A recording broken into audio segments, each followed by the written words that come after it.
Non, c'est cool. Je suis contente de te parler. D'accord. Et tu sais, quand est-ce que j'ai mon cadeau? Ton cadeau? Ah, faut que tu m'appelles. Attends 2 secondes.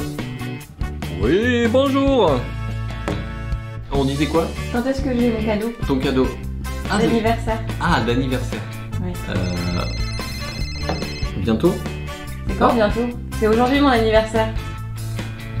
Alors attends 2 secondes parce que je suis avec ma femme. C'est mon anniversaire. C'est vrai? Et je veux un chat. Non mais c'est juste pour être sûr. Oh mais il m'a raccroché au nez. Tu rêves de devenir un entrepreneur plus productif et tu aimerais découvrir mes meilleures astuces pour te créer de nouvelles habitudes, de nouvelles routines qui tiennent plus de 2 semaines? Alors cette vidéo va te plaire. A tout de suite après le générique. En attendant, ne perds pas ton temps à t'abonner à la chaîne ou à activer la cloche pour te notifier des futures vidéos. Je n'ai l'intention de ne faire que de bonnes vidéos sur des sujets qui t'intéressent. Alors, à quoi bon?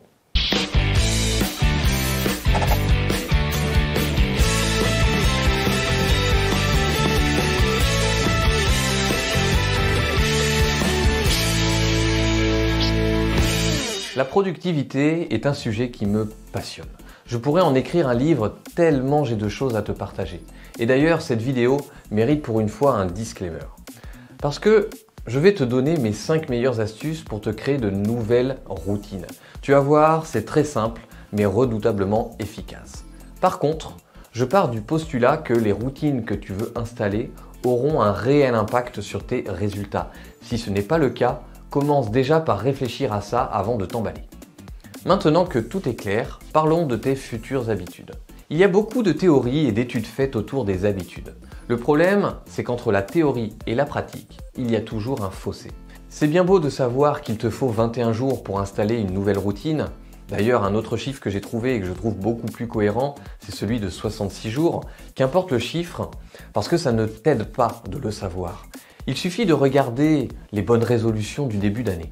Moi qui pratique la course à pied depuis plusieurs années par exemple, ce n'est pas rare que je vois des nouveaux joggeurs du dimanche ultra motivés en début d'année et puis, au bout de 2 semaines, plus rien, pouf. Pourtant la motivation était vraiment là. Ils avaient vraiment cette volonté d'enfin s'y mettre pour prendre soin de leur corps. Le problème là-dessous, c'est que bien souvent la raison de changer n'était pas assez forte. L'envie de changer est passagère et une fois le moment, la petite voix dans la tête devient de plus en plus forte. Tu sais, cette voix qui te dit « Putain, mais qu'est-ce que je fais là ?»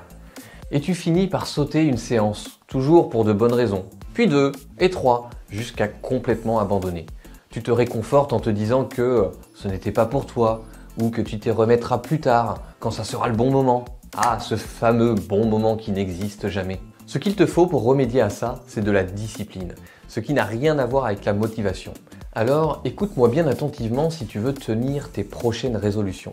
Et ne minimise pas ces conseils, je les ai utilisés moi-même pour terminer mon premier Ironman.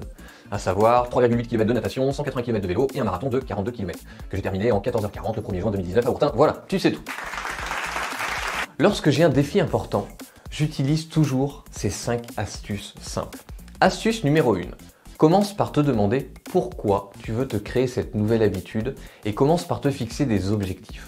Mon conseil, trouve-toi un objectif court terme pour te motiver au quotidien, un objectif moyen terme pour avoir une raison de tenir et un objectif long terme pour garder le cap. Astuce numéro 2, tu vas me caler ta nouvelle habitude après une habitude que tu as déjà. Très simple mais redoutablement efficace. Tu peux par exemple faire ça au réveil ou après le repas. Pour la course à pied, à l'époque de l'Ironman, je me mettais en tenue avant d'emmener les enfants à l'école ou chez la nounou. Et ensuite, je me garais sur le parking. Et du coup, j'avais pas le choix, motivé ou non, je m'y collais. Astuce numéro 3, pour t'aider encore plus, tu peux caler dans ton agenda les sessions que tu veux faire. Je le fais par exemple pour ma compta ou pour me former. Lorsque c'est marqué noir sur blanc, ton cerveau se trouve beaucoup moins d'excuses. Astuce numéro 4, tu peux ensuite te lancer un défi sur 30 jours, ou plus si tu veux. Tu te dis que pendant ces 30 jours, qu'importe ce qu'il se passe dans ta vie, tu te forceras à mettre en action ta nouvelle habitude. Astuce numéro 5, la meilleure astuce pour la fin, Utilise la force de l'engagement. N'hésite pas à partager ton nouvel objectif. Par exemple, pour l'Ironman, en plus d'avoir payé mon inscription, j'en parlais tout le temps et à tout le monde. À mes proches, sur mon compte Facebook, avec un selfie de moi à chaque fin de séance, lors de mes ateliers marketing, à qui je donnais justement ces 5 astuces. Tu verras, ton cerveau se sentira redevable envers toutes les personnes à qui tu t'es engagé. Comme je suis de bonne humeur, je te donne une astuce bonus. Elle va d'ailleurs bien au-delà de la simple astuce. C'est plutôt une prise de conscience à avoir. Vas-y, pas à pas, tel un rouleau compresseur. C'est ce que l'on appelle l'effet cumulé. Je m'en suis aperçu encore une fois avec la prépa de l'Ironman. À chaque séance, je me prenais en selfie. Et au bout d'un an, une fois que je suis arrivé à environ 100 séances de mémoire, j'ai fait un montage de type mosaïque avec la photo de chacune de mes séances. Ça m'a fait tout drôle de me dire que chaque petite décision de mon quotidien que j'avais prise m'avait amené là où j'étais. Et dans le sens inverse, après mon Ironman, je me suis aperçu des conséquences du laisser-aller. Je me suis quasiment réveillé 4 mois après en n'ayant fait qu'une dizaine de séances. Alors, ne lâche jamais. Mieux vaut fait que parfait. Maintenant que tu as toutes les billes en main pour te construire de belles habitudes, il ne te reste plus qu'à bien les sélectionner. Je pense notamment à tout ce que tu peux mettre en place pour attirer tes clients idéaux. Au lieu de perdre du temps à te créer un site internet, à faire de la publicité et tout ce genre d'activités chronophages, je t'invite plutôt à suivre la méthode que je te recommande dans la masterclass que j'ai enregistrée rien que pour toi. Clique sur le lien autour de cette vidéo ou en description et on se retrouve de l'autre côté. Ciao. Ouais, j'ai fait par cœur, j'avoue. Astuce numéro 2. Astuce numéro 2. Trouve-toi un objectif court terme pour te motiver au quotidien. Ouais. Putain, tu sais, je continue comme si t'entendais pas. C'est comme les gosses. Bon, ça va passer, il n'entend pas.